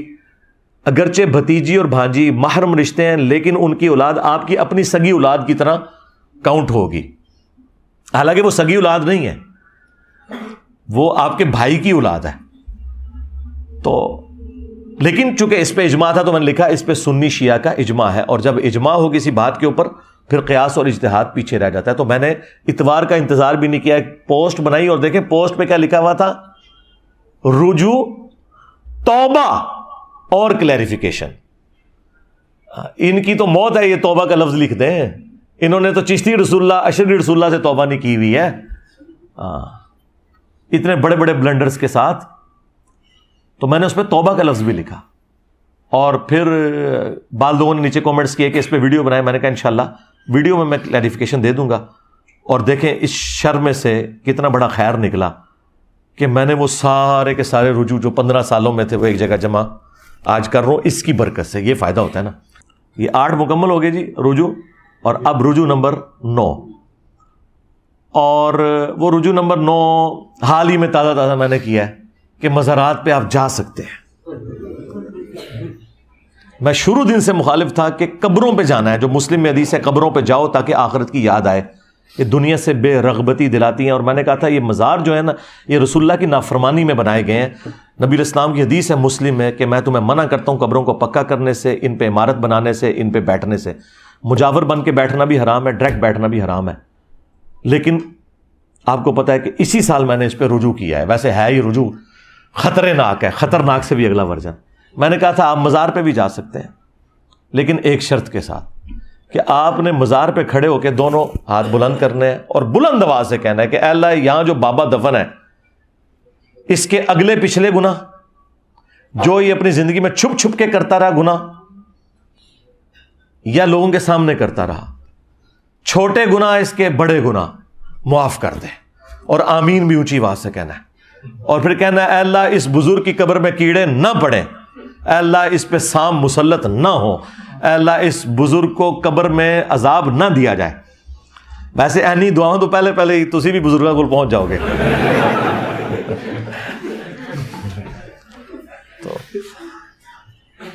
تو ظاہر ہے یہ تو پھر نہ جانے والی بات ہوئی نا۔ تو اس شرط کے ساتھ میں نے کہا تھا کیونکہ آپ وہاں اعلان حق بلند کرنے کے لیے جا رہے ہوں گے تو آپ جائیں، ویسے قبرستان روزانہ جائیں، لیکن مزارات تو اڈے بنے ہوئے ہیں شرک کے، اڈے بنے ہوئے ہیں رسول اللہ کی نافرمانی کے عز و جل و صلی اللہ علیہ وآلہ وسلم، تو وہاں جانے کی کوئی گنجائش نہیں۔ اگر جانا ہے تو تبلیغ کے لیے آپ جا سکتے ہیں، جس طرح نبی الاسلام بھی مشرکین عرب کے خیموں میں توحید کی دعوت دیتے تھے حج کے موقع کے اوپر، تو وہ آپ جا سکتے ہیں۔ تو یہ میرا رجوع نمبر 9 تھا۔ اور رجوع نمبر 10 جو میں نے بڑی مشکل سے کیا، جو میرے لیے بڑی تکلیف دہ چیز تھی، لیکن بہرحال ظاہر ہے کہ جب بہت زیادہ اختلاف کھڑا ہوتا ہے تو پھر آپ کو اس کے اوپر رجوع کرنا پڑتا ہے۔ وہ آلموسٹ 8 سے 4 سال پہلے میں نے یا 3 سال پہلے کیا، اور وہ تھا حضرت معاویہ رضی اللہ تعالیٰ عنہ کی غلطی کو اجتہادی غلطی کہنا۔ اس سے میں نے رجوع کیا کہ ان کی غلطی اجتہادی نہیں تھی بلکہ وہ جان بوجھ کر تھی، اور احادیث اور آیات اسی پر گواہ ہیں کہ ان کی غلطی کو کسی صورت اجتہادی نہیں کہا جا سکتا۔ زیادہ سے زیادہ ان کی غلطی اجتہادی قتل عمار سے پہلے کنسیڈر ہو سکتی ہے۔ قتل عمار کے بعد جب ان کے اپنے ساتھیوں میں سے بھی کئی لوگوں نے توبہ کر لی اور انہیں آ کے سمجھایا، اس کے باوجود وہ اپنی غلطی پر اڑے رہے، اب اسے اجتہادی نہیں کہا جا سکتا۔ اور اس پہ میرا تفرد نہیں ہے، جو آج ٹھیکیدار بنے ہوئے نا سنیت کے، ان کے بڑے بابوں نے یہ لکھا ہوا ہے، اور یہ کتنے منافق ہیں عملاً کہ ان بابوں کا نام بغیر وضو کے نہیں لیتے اور میرا نام بغیر لانتوں کے نہیں لیتے۔ تو جڑیں بڑھو نہ انہیں بابے نو پڑھو اور کہو کہ او رافضی سن، وہ اگر رافضی ہیں تو ان کی اپنی سنیت فارغ ہو جائے گی۔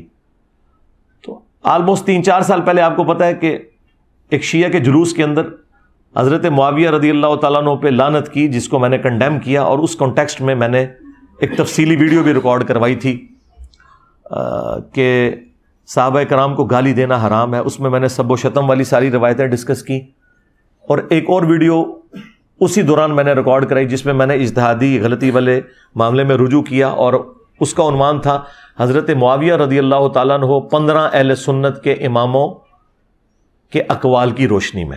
یہ میری یعنی بہترین ویڈیوز میں سے، جس میں نے پرانے سارے بزرگوں کے اقوال اس حوالے سے بتائے، اور ان میں نے ان کے حنفیوں کے بڑے بزرگوں کا حوالہ بھی دیا تھا، ملا علی قاری کا۔ ملا علی قاری 1014 ہجری میں فوت ہوئے، ان سے بڑا کوئی حنفیوں کا امام نہیں ہے، یہ چند بڑے اماموں میں سے ہیں امام حنیفہ کے بعد اس امت میں جن کے اوپر پوری حنفیت کھڑی ہوئی ہے، اور یہ کوئی لوکل امام نہیں ہے۔ ملا سے مراد آپ ملا عمر کی کوئی رشتہ داری نہ سمجھیے گا، یہ ملا علی قاری پوری دنیا میں اتھارٹی مانا جاتا ہے حنفیوں کے ہاں، کیونکہ اس نے مشکات المصابیح کی شرح لکھی مرقہ، اور اس شرح میں چونکہ مشکات المصابیح تو احادیث کا مجموعہ ہے اور پوری فقہ حنفی کی موت ہے حدیثیں ڈسکس کرنا، تو اسے ایک شرح لکھنی پڑی فقہ حنفی کو ثابت کرنے کے لیے حدیثوں کے خلاف۔ تو کوئی بڑا بندہ ہی چاہیے تھا نا جو ہر حدیث کو کاؤنٹر کر کے کہتا نہیں ہمارا امام صحیح کہہ رہا ہے، یہ حدیث غلط ہے۔ تو اس کے لیے ایک امام لانچ ہوا ملا علی قاری، جو بریلویوں اور دیوبندیوں کے امام اور حنفیوں کے بڑے امام، اور بریلوی دیوبندی کی تقسیم سے پہلے کے ہیں وہ۔ ملا علی قاری نے مرقہ لکھی، اور اس میں جب حدیث آئی نا 5878 قتل عمار والی حدیث، تو اس میں انہوں نے کچھ جملے لکھے، اور اب یہ اردو ترجمے کے ساتھ تو اب انہوں نے شائع کیے دیوبندیوں نے، میں تو بہت پہلے اپنے پمفلٹ کربلا بارے میں اسے ڈال چکا تھا۔ انہوں نے جو جملے لکھے ہیں نا، میری ویڈیوز تو اس کے سامنے شائع کوئی نہیں۔ انہوں نے پہلا جملہ لکھا اس میں کہ حضرت معاویہ پر واجب تھا کہ وہ خلیفہ وقت علی ابن ابی طالب کی بیعت کر لیتے، یعنی انہوں نے واجبیت کا ترک کیا۔ جو مسلم میں آتا ہے جو بغیر امام کے بیعت کے مرا وہ جاہلیت کی موت مرا، وہ ساری حدیثوں کے حوالے سے انہوں نے کہا کہ ان پہ واجب تھا کہ اپنے امام کو پہچانتے۔ نمبر 2، دنیا کی منفعت کے لیے، خلافت کے حصول کے لیے اپنی خواہش کو ترک کر دیتے ہیں، یعنی انہوں نے کہا کہ یہ جو حضرت علی کے خلاف وہ لڑے، وہ کوئی قصاص عثمان کا چکر نہیں تھا، بلکہ وہ خود خلیفہ بننا چاہتے تھے۔ دیکھ لو، یعنی ایک بندہ اندر تک وڑ گیا ہے، وہ دل دیکھ اور فتویٰ لگا رہا ہے۔ اچھا، نمبر 3، وہ باطن میں باغی تھے، لیکن ظاہراً خون عثمان کو انہوں نے اپنی ڈھال بنایا ہوا تھا لوگوں کو دکھانے کے لیے۔ اے بھی نال لکھا ہے، جیسے یہاں پہ پولیٹیشنز کرتے ہیں نا، سامنے کوئی اور ریزن رکھتے ہیں اور پیچھے کچھ اور ہوتا ہے۔ تو انہوں نے کہا کہ اندر سے وہ باغی تھے، وہ حضرت علی کو خلیفہ ہی نہیں ماننا چاہتے تھے، پبلک کی آنکھوں میں دھول جھونکنے کے لیے انہوں نے حضرت عثمان کی شہادت اور قصاص کو اپنی ڈھال بنایا ہوا تھا لوگوں کو دکھانے کے لیے۔ آپ ذرا یہ جملوں کے اوپر غور کریں۔ نمبر 4، انہوں نے کہا کہ قتل عمار والی حدیث تقتلہ الفئۃ الباغیہ 2812 2812 ہاں 2812 یہ میری بوتل ہوتے لکھے ہے۔ اچھا، قتل عمار والی حدیث حضرت معاویہ کی چھپی ہوئی بغاوت کو ظاہر کر دیتی ہے، یہ چوتھا فکر۔ اور 5واں انہوں نے لکھا کہ حضرت معاویہ کے عمل نے قرآن اور سنت دونوں کو پیٹھ کے پیچھے ڈال دیا، یعنی بجائے انہوں نے قرآن و سنت پہ عمل کرنے کے، انہوں نے اپنے اس نفس کی پیروی کرتے ہوئے یہ سب کچھ کیا۔ مجھے بتائیں اس کے بعد کوئی جملہ رہ گیا کہ کوئی بولتے؟ پھر پتہ کیا انہوں نے اینڈ پہ کہا، لیکن ہمیں چاہیے کہ ہم اپنی زبانیں بند رکھیں۔ ہاں، یہی تو ہم کہہ رہے ہیں کہ ہم اس سے ہلکی باتیں کر کے اور ڈائریکٹ حدیثیں بیان کر کے اپنی زبانیں بند کیے ہوئے ہیں، اور ملا علی قاری یہ سارے فتوے بیان کر کے بھی کہہ رہا ہے زبان ہمیں بند رکھنی چاہیے۔ یعنی ملا علی قاری المتوفی 1014 ہجری، یقین کریں میں تو اس کے بعد انہیں دل سے کہتا ہوں رحمہ اللہ۔ ہاں، انہوں نے بتا دیا کہ یہ سارا اختلاف کرنا کوئی رافضیت نہیں ہے۔ اور دوسرا فتویٰ ملا علی قاری سے بھی بڑے امام جو ان سے بھی پہلے گزرے 855 ہجری میں فوت ہوئے، انہوں نے عمدۃ القاری صحیح بخاری کی شرح لکھی، بدر الدین عینی۔ ایک ہی زمانے میں دو امام ہیں، ابن حجر اسقلانی نے فتح الباری لکھی 852 ہجری میں فوت ہوئے، اور 855 ہجری میں 3 سال کے بعد انہی کے زمانے میں تھے۔ فوت ہوئے بدر الدین عینی، انہوں نے بخاری کی شرح لکھی اور انہوں نے بھی وہی کام کیا جو مشکات کی شرح لکھتے ہوئے فقہ حنفی کو ثابت کرنے کے لیے جو مولا علی قاری نے پاپڑ بیلے تھے نا، وہی پاپڑ بخاری کے خلاف بیلے بدر الدین عینی نے اپنی فقہ حنفی کو ثابت کرنے کے لیے، کیونکہ بخاری تو فقہ حنفی کے خلاف ہے۔ اچھا، انہوں نے بھی یہ کیا کہ وہ 7083 نمبر حدیث جو بخاری میں آتی ہے نا کہ جب کوئی مسلمان دوسرے مسلمان پہ تلوار اٹھائے تو دونوں جہنمی ہیں، اس کی وہ شرح لکھتے ہیں۔ اور یہ اس کانٹیکسٹ میں ہے کہ وہ ایک تابعی جو ہیں وہ حضرت علی کی حمایت میں کھڑے ہوتے ہیں، تو ابو بکرہ صحابی انہیں روکتے ہیں کہ بھئی میں نے رسول اللہ سے سنا تھا جب ایک مسلمان دوسرے پہ تلوار اٹھائے تو دونوں جہنمی ہیں۔ اور پھر ہم نے نبی علیہ السلام سے پوچھا کہ جو قتل ہو جائے وہ کیوں جہنمی ہے، قاتل تو جہنمی ہے؟ تو نبی علیہ السلام نے فرمایا اس مقتول نے بھی تو اپنے بھائی کے قتل کا ارادہ کیا تھا، وہ بھائی کامیاب ہو گیا، لہذا دونوں ہی جہنم میں۔ اس حدیث کو استغفر اللہ واتوب الیہ حضرت ابو بکرہ نے حضرت عائشہ اور حضرت علی کی جنگ کے اوپر فٹ کر کے مطلب اس میں سے کیا رزلٹ نکالا کہ دونوں جہنمی ہیں، تو غلطی لگ گئی ان کو۔ انجینئر ہوتے ان کے ساتھ ہوتا ہے انجینئر ابو بکرہ، تو یہ رافضی کہہ دیتے، لیکن وہ انجینئر نہیں تھے نا، سمپل صحابی تھے، وہ ابو بکرہ کہہ دیا۔ اب یہ اتنی خطرناک بات تھی اور یہ بالکل ردی کی ٹوکری میں ان کا فتویٰ پھینکنے والا ہے۔ یہ حدیث اس کے بارے میں ہے ہی نہیں ہے۔ یہ حدیث اس صورت میں اپلائی ہوگی جب کوئی ناحق کسی کے خلاف تلوار اٹھائے، کوئی لسانیت کی بنیاد پہ لڑے، لیکن جب سورہ الحجرات میں آیا کہ جب مومنوں کا گروہ باغی ہو جائے اس کے خلاف تلوار اٹھاؤ جب تک کہ وہ توبہ نہ کر لے۔ اسی کے تحت حضرت علی نے جنگ جمل صفین اور نہروان لڑی تھی۔ حضرت علی سے زیادہ کوئی قرآن نہیں جانتا تھا۔ یہ حدیث حضرت علی پہ نہیں فٹ ہوتی تھی، نہ حضرت عائشہ پہ۔ حضرت علی نے جنگ بالکل حق کے اوپر کی۔ اس کے اوپر خیر میں الگ سے کئی ایک ویڈیوز میری ریکارڈڈ ہے۔ بہرحال یہ جو حدیث ہے نا 7083، اس کے کانٹیکسٹ میں بدر الدین عینی نے لکھا کہ علامہ کرمانی تو کہتے ہیں کہ حضرت معاویہ کو 1 اجر ملے گا اور حضرت علی کو 2 اجر ملیں گے، کیونکہ حضرت علی حق پہ تھے اور دونوں مجتہد تھے۔ تو بدر الدین عینی پتہ کیا لکھتے ہیں؟ وہ کہتے ہیں میں کہتا ہوں کہ حضرت معاویہ کو 1 اجر کیسے ملے گا جبکہ ان تک قتل عمار والی حدیث پہنچ چکی تھی۔ سرکار 2812 سارے دے گاٹے فٹ ہوئی جے، دیکھ لو ملا علی قاری متاثر ہوا 2812 تو تائیں انہیں کیا نا 5878 نمبر حدیث۔ اچھا بدر الدین عینی بھی کہتا ہے بھی 2812 آ گئی ہے، ہن بھابی دی گل اسی کیوں بنی ہے؟ ہاں یہ 2812 ایویں نہیں بوتل اتنے لکھی ہوئی ہے، دوسرا تھلے لکھا ہے فرقوں کی دکانیں بند، the damage has been done, ایویں لکھا ہوا ہے۔ اچھا تو وہ کہتے ہیں یہ کیسے ہو گیا کہ جب قتل عمار والی حدیث موجود ہے اس کے بعد آپ کہیں کہ جی ان کو 1 اجر ملے گا؟ پھر اینڈ پہ انہوں نے جملہ بڑا سخت بولا، انہوں نے کہا کہ کیا حضرت معاویہ اس پہ راضی نہیں کہ اللہ تعالیٰ انہیں چھوڑ دے برابر، بجائے اس کے کہ انہیں 1 اجر بھی ملے؟ اللہ تعالیٰ انہیں اگر بخش دینا ان کے لیے یہی لائف ٹائم اچیومنٹ ہے، اجر تو چھڑ دو۔ اچھا اب چونکہ وہ انجینئر بدر الدین عینی نہیں تھا لہذا وہ رافضی نہیں ہوا۔ سمجھ آئیے آپ کو بات کی؟ اور یہ بات بالکل بدر الدین عینی کی درست ہے، کیونکہ یہ حدیث غلط فٹ کر رہے ہیں۔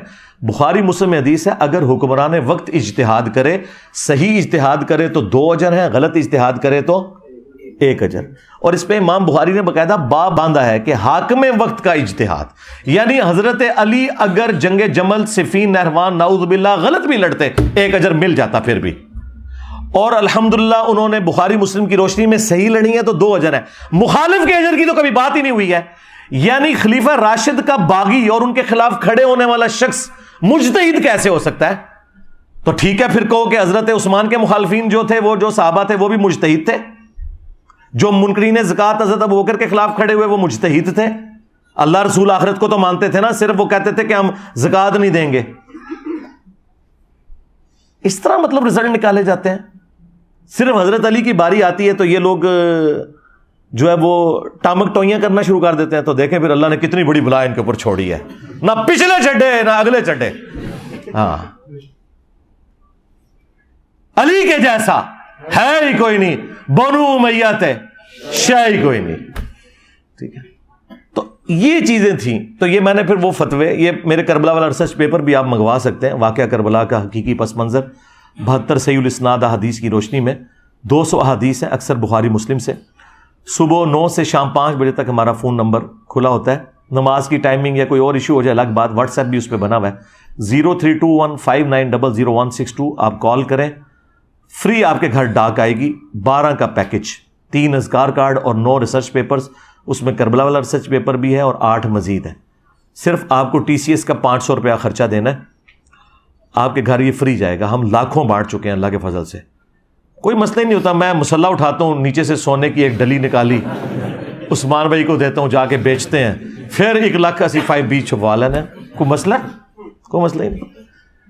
تو فری جاتا ہے. اور یہاں پہ جتنے لوگ آ رہے ہیں پچھلے آلموسٹ 10-12 سال سے, اللہ کے فضل سے سب کو ہم ریسرچ پیپرز فری دیتے ہیں. آپ لوگوں کو بھی اینڈ میں مل جائیں گے انشاءاللہ تعالی.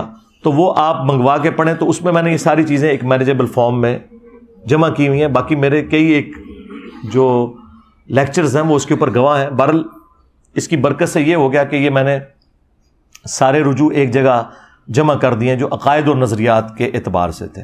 باقی میں نے آپ کو کہا کہ کسی روایت کے حوالے سے کوئی حکم ہے تو اس کے اوپر پھر یہی ہے کہ چونکہ اوریجنل ڈاکٹرن میری نہیں بدلتی, تو میں کسی روایت کے حوالے سے کوئی بات کر دوں تو اس سے کوئی فرق نہیں پڑتا. اوریجنل ڈاکٹرن اپنی جگہ پہ موجود ہے, اور اس کی میں نے مثال آپ کو شروع میں بھی دے دی. اور بھی کئی ایک مثالیں موجود ہیں, وہ آپ کو ویڈیو سے پتہ چل جائیں گی. بہرحال اللہ کا شکر ہے کہ یہ میرے ایک ذمہ قرض تھا جو میں نے اپنی زندگی میں اتار کے اس کو ویڈیو ریکارڈنگ میں لے آیا ہوں, تاکہ آپ کو ادھر ادھر بھاگنا نہ پڑے. کیونکہ جی دسو جی انجینئر صاحب نے کتنے رجوع کیتا ہے جی اس گال تو وہ آپ یہ ایک ہی ویڈیو, اس کا ہم اردو میں بھی ٹائٹل رکھ دیں گے, انجینئر کے 10 رجوع, یا جو بھی ایک آپٹیمل اس وقت اردو میں بنے گا وہ انشاءاللہ ہم رکھ دیں گے, تاکہ آپ کو اس حوالے سے آسانی ہو جائے. ہمارا جو آج کا پبلک سیشن نمبر 94 ہے بمطابق 14 مئی 2023, اللہ کے فضل سے یہ بھی ریکارڈنگ ہوگی.